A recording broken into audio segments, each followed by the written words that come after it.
The US is worried that the IDF is not ready to go with achievable plans for Gaza, like the day after. Who reporting that? Do you believe that? Because I feel like IDF all we've heard is how powerful they are. Right? And then they have a 3-star general advising them for this insurgency. Well, the Marine general is not going to be there long. So I don't know. I always thought that Israel wrote the book on things like this, right? And that we were getting ramped up to speed during the years in Iraq and Afghanistan. But, we could just go by what's going on behind closed doors so far. It seems we seem to be keeping a tight leash on them. You know, Trey is right though, because there are these stories with different kind of angles. You got the New York Times that says that essentially, Israeli officials have not yet decided whether or not to launch the surgical attack or the ground. You know, the ground invasion at the same time. Israel is saying that they are well prepared for the ground assault. And then you've got the Washington Post saying they're talking about getting all the Americans out if this thing goes sideways. So I think it's important to also note that we're not talking about that. Israel are some scrubs off the street that have never fought before. They have been training with American Special Operations, as well as generals have been on the ground for years. This is not anything new. We're not talking about people that don't know how to battle. I think it's also important to know that the administration is split on strategy, not only from a diplomacy standpoint, but from how they should strike. And it's very interesting that you have people that are openly leaking in the administration to somehow, Brian, I think, pressure Israel. I'm from the left side and not to take action on the ground, so I think some of this reporting we have to take with a grain of salt, because of the people that are leaking the information. Well, I think ultimately, though, what the administration is saying, hey, Israel's got to take their time because we want to negotiate for hostages, because there are 220 hostages, somewhere they think, and it's all about the hostages. Do they delay ground troops because there are 220 hostages there, and we want them all to come out safely? But once if they do release all 220, they're not going to do that. They did. They know then Israel goes in all right. They got way more hostages than they thought and said to those battle plans. Jack Reed is one of the people, a Republican, Democrat, who says, let's delay for more hostage release, but we delay and the public sentiment tends to go against Israel. And the longer you delay, the more distant October 7th seems. That's why they're bringing out all these personal stories. We'll see where it goes. But the other thing is, you could also find out intelligence where the hostages are, and maybe try to grab them in an operation. Have you all heard anything about why it took so long for IDF, or for their military, to respond to these kibbutz that were annihilated? No, that's part of the investigation. It took like N hours, absolutely. And how did this even happen, right? How were they able to come over the border, paragliders? Well, the Prime Minister, under a lot of pressure, they've been trailing.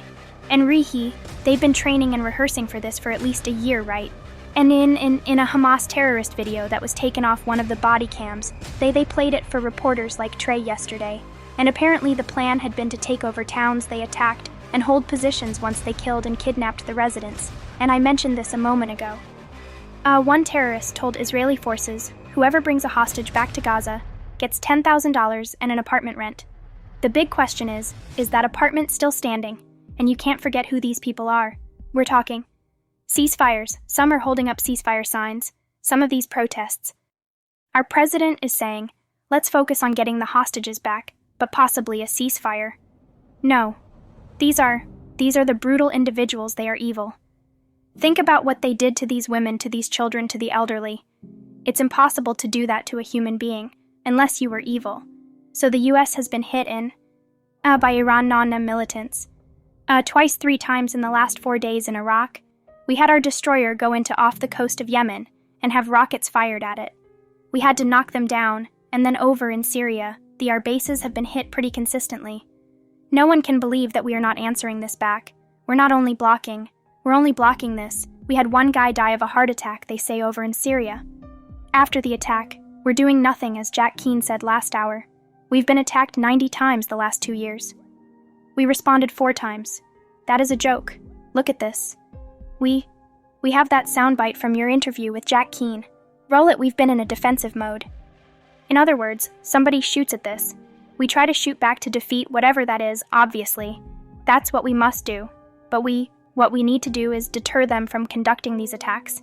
And there's been almost 90 attacks in our bases in Iraq and Syria since this administration. took office and we've only responded a half a dozen times. It's not surprising they're still coming after us. We got to go on the offense, we're not starting World War. We don't need the hand-wringers out there interpreting that. We're talking about protecting American lives that are overseas.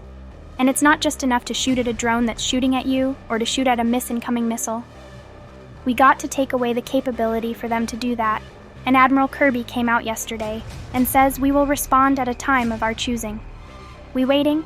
It's been 2 years start choosing. And to your point, Brian, since January 21st, it's been 86 attacks on us forces. They've only responded 4 times. And I think the administration position is posture, but you can posture all day. But if you don't actually act right, the posture means if you have a family member at one of these bases. Rashida Tadu, y'all heard what she said, the congresswoman, she's tripling down again. She is still doubting that the hospital thing was happened with Israel. Says Israel did it, yes, initially, because she actually repeated what Hamas had said. Now there's so much evidence to prove that it was the Islamic Jihad, absolutely. And the US intel, Israeli intel, they have provided information.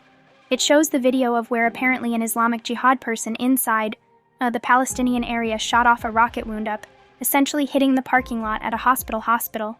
And of course the headline immediately out of Hamas was, they killed 500 people. Well, for the most part, that number reportedly is much lower, but she is sticking with her story, that we need to have an independent investigation. She says, because that's what the United Nations, and we've already had our investigation.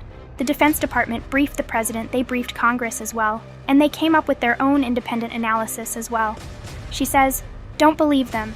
She for Hamas talking points, but it's not just to leave. There's a little bit of little to lees all in the State Department. AOC, this is what Huffington Post is reporting. There's basically a mutiny brewing within the State Department at all levels, and the State Department is prepared. So on the State Department are prepared to release a dissent cable against their own government. So these are a bunch of State Department officials. The president is supposed to set foreign policies, and they're saying openly they disagree with the President of the United States. On this, she is sympathizing with a terrorist, too. She said war crimes don't justify war crimes, and I'm like, someone comes into your house and kills your entire family, you're not allowed to respond back. The New York Times about the hospital incident, they admitted, quote, we ride too heavily on claims by Hamas about the hospital blast, and then the app reporters are not even allowed in their reporting to say that Hamas is a terrorist organization. But you know, the New York Times. But the New York Times also, they are culpable, they apologize. Remember the headline, Israel strike kills hundreds in hospital Palestinians. Meanwhile that goes out there. It got tons of views that becomes a series of riots. The President United States gets his meetings canceled with Jordan, Egypt, and the Palestinian Authority, and turns out it's erroneous. The videos provided, the intercepts are there for you to hear. Islamic Jihad said, where are you shooting from the cemetery? What did you just hit? Also, the hospital is still standing. They hit the parking lot. You don't hit the parking lot and if you hit a parking lot to 500 people, there was no crater. The thing is too fundamentally, this nobody Israel is not aiming for civilians. Hamas is they are trying to kill them, dismember them, or they take them hostage.